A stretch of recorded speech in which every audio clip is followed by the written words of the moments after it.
Washington, U.S. Defense Secretary Pete Hegseth repeatedly clashed with Democratic lawmakers over the Iran conflict on Wednesday. In his first testimony to Congress since President Donald Trump launched the war more than 2 months ago, appearing before the House Armed Services Committee, Hegseth quickly struck a combative tone, saying in his opening remarks that the main challenge at this point is the defeatist words of Democrats and some Republicans. And on paper, the Judicial Commission of Pakistan JCP meeting convened for April 28 was about a routine administrative matter. The transfer of a few High Court judges under Article 200 of the Constitution. In reality, however, the proceedings evolved into a foundational clash over judicial accountability, the limits of administrative authority, and whether the Constitution permits a quiet correction of conduct without invoking formal removal mechanisms. Insiders say move is part of wider internal review, not country-specific, as evidenced by UAE's decision to quit OPEC bloc. PTCL says it is not aware of any change in shareholders' Plan Islamabad. A leading business group from the Middle East is said to be in the process of reviewing its exposure to Pakistan's telecom sector as part of a broader portfolio optimization exercise that could potentially lead to its exit from the Pakistan Telecommunication Company Limited, PTCL. King Charles and Queen Camilla laid flowers at the September 11 memorial in New York in a somber moment during their state visit to the United States. It is the first time that the royal couple have been to the site, which remembers the nearly 3,000 people who lost their lives in the attacks of 25 years ago. A landmark royal commission into anti-Semitism called in the aftermath of the Bondi shooting has recommended that gun reforms be prioritized and policing arrangements for Jewish holidays extended to other Jewish festivals. The commission, Australia's most powerful form of public inquiry, was announced in January, 3 weeks after 2 gunmen opened fire at a Jewish event at Bondi Beach, killing 15 people. And Amazon was one of several tech giants that on Wednesday beat Wall Street's first quarter earnings expectations, offering more financial evidence that the AI boom continues to reward companies that supply the picks and shovels. And Amazon's cloud business is the latest example. Amazon Web Services, buoyed by its role in fueling the AI boom, saw its net sales increase 28% year over year, climbing to $37.6 billion, the company said Wednesday. And it was the fastest growth rate for AWS in 15 quarters, Amazon president and CEO Andy Jassy said during the company's earnings call.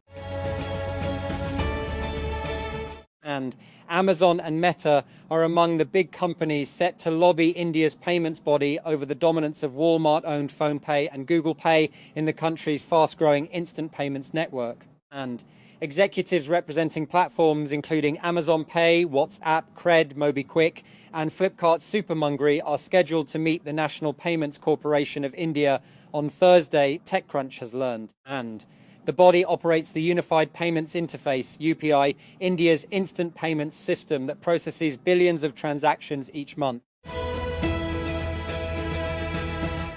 US singer D4Vd has been accused of purchasing multiple tools online, including chainsaws and a shovel, after prosecutors say he stabbed a teen girl to death. The new allegations against the TikTok star were released as part of an extensive evidence filing in the case, which details more about his alleged motive and the steps prosecutors say he took to cover his tracks before her dismembered body was found in his car. And US Defense Secretary Pete Hegseth sparred with Democratic lawmakers during a nearly 6-hour-long hearing. In his first time facing questions under oath since the start of the Iran war, Hegseth appeared before the House Armed Services Committee on Wednesday, alongside Chairman of the Joint Chiefs of Staff, Jen Dan Kane, and the Defense Department's Chief Financial Officer, Jules Hurst.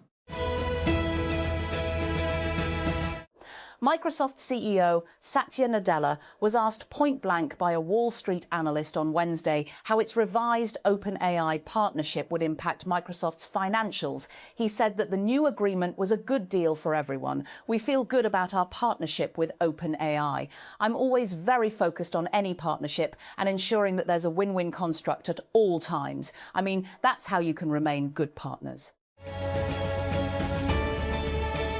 When Meta released its quarterly earnings report on Wednesday evening, a colleague pointed out how Meta lost $4 billion on Reality Labs, the division responsible for its AR glasses, VR headsets, and VR software. I yawned at first. Meta losing $4 billion on Reality Labs just didn't seem surprising. It's a given. Reality Labs lost another $4 billion, and also the sky is blue. Elon Musk came to a California federal court on Wednesday to argue that Sam Altman and his co-founders stole a charity. He left having admitted under oath that Tesla is not currently pursuing artificial general intelligence, directly contradicting a tweet he'd posted just weeks earlier. It was that kind of day for Musk. And King Charles III and Queen Camilla continued Wednesday to highlight the enduring solidarity between the United States and the United Kingdom in a heartfelt handwritten message left at the 9/11 memorial in New York. We honour the memory of those who tragically lost their lives on 11th September 2001. The royals wrote on the note card attached to a bouquet of white flowers, "We stand in enduring solidarity with the American people in the face of profound loss." Canadian Prime Minister Mark Carney took office last year amid a flurry of aggressive actions by his country's southern neighbour. A recently sworn-in United States President Donald Trump slapped tariffs on Canadian exports and threatened to make the US neighbour the 51st state. The actions were particularly damning as Canada had deep trade and security ties with the US, not only sending nearly 80% of its exports to that market, but also often following lockstep on geopolitical policy and strategic moves. And Google Cloud, the business under parent company Alphabet that provides enterprise AI solutions, had a blowout first quarter, with revenues topping $20 billion for the time, a 63% increase from the same period last year. However, investors were concerned about the constraints surrounding the business and how Google decides to allocate cloud capacity. In the first quarter of 2026, and the company said its cloud growth was driven by strong performance in the Google Cloud Platform, which grew at a higher rate than the Google Cloud division's overall revenue growth. And the cloud division includes a variety of services like infrastructure, data analytics, AI, ML tools, and Google Workspace. Despite the lingering perception that no one really uses Copilot, Microsoft said Wednesday that its user base and engagement are growing for the AI tool that's baked into M365 apps like Word, Excel, and Outlook Email. M365 Copilot now has 20 million paid enterprise Copilot seats, Microsoft CEO Satya Nadella said during the company's quarterly earnings conference. More than 5 weeks after a humpback whale became stranded in shallow waters on the German coast, a barge has ferried the animal out of German waters en route to the North Sea. The final operation to save the whale is being closely followed across Germany after the failure of earlier attempts to lure it away from the coast. And Julian Alvarez's penalty secured Atletico Madrid a 1-1 draw against Arsenal in a nervy Champions League semi-final first leg clash. Victor Gyökeres sent the Premier League leaders ahead from the spot just before the interval on Wednesday after he was fouled, but Alvarez followed suit 10 minutes into the second half after Ben White's handball. Organisers of a humanitarian aid ship sailing towards Gaza to help break Israel's blockade say the vessel has been approached by apparent Israeli speedboats. Our boats were approached by military speedboats self-identified as Israel, pointing lasers and semi-automatic assault weapons, ordering participants to the front of the boats and to get on their hands and knees, said the global Sumud Flotilla aid mission on Thursday. And Mali's Tuareg rebels, involved in a continuing uprising, including the assassination of the country's defense minister, have said they want to drive the military government's Russian backers out of the country. Mohammed El Maulud Ramadan, and a spokesperson for the Azawad Liberation Front FLA, and told the AFP news agency during a visit to Paris to meet French security and defense officials that his movement's objective was for Russia's Africa Corps to withdraw permanently from the country. And tech billionaire Elon Musk has taken the stand for a second day in a landmark United States trial against Sam Altman, a fellow OpenAI co-founder whom he accuses of betraying promises to keep the company a non-profit dedicated to humanity's benefit. The trial centers on OpenAI's 2015 founding as a non-profit that later evolved into a for-profit venture.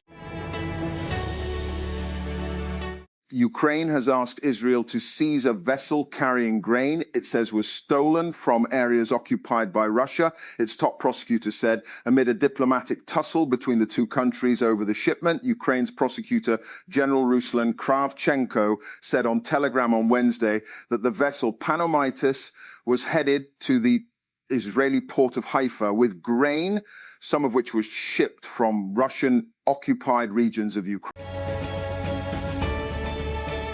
And the United Arab Emirates is quitting OPEC, and the oil-producing bloc is losing one of its most important members. This comes during the worst global energy crisis of modern times, caused by the US-Israel war on Iran, which has hit the UAE hard.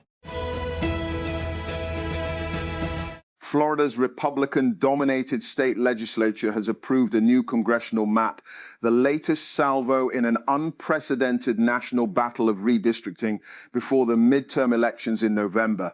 The vote in both the Florida State Senate and House on Wednesday comes just days after Florida Governor Ron DeSantis unveiled the new map, which heavily favors Republicans.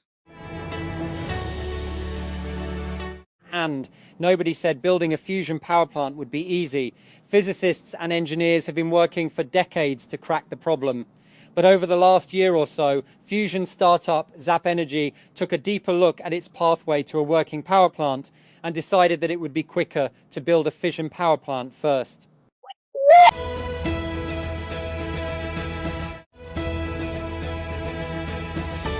And Hungary's Prime Minister-elect Péter Magyar has met EU leaders in Brussels for the first time since his Tisza party won a landslide election on the 12th April, sweeping away 16 years of rule by Viktor Orbán, after talks with European Commission President Ursula von der Leyen, which he called extremely constructive and successful. Magyar said that in one sentence, EU resources will soon arrive in Hungary.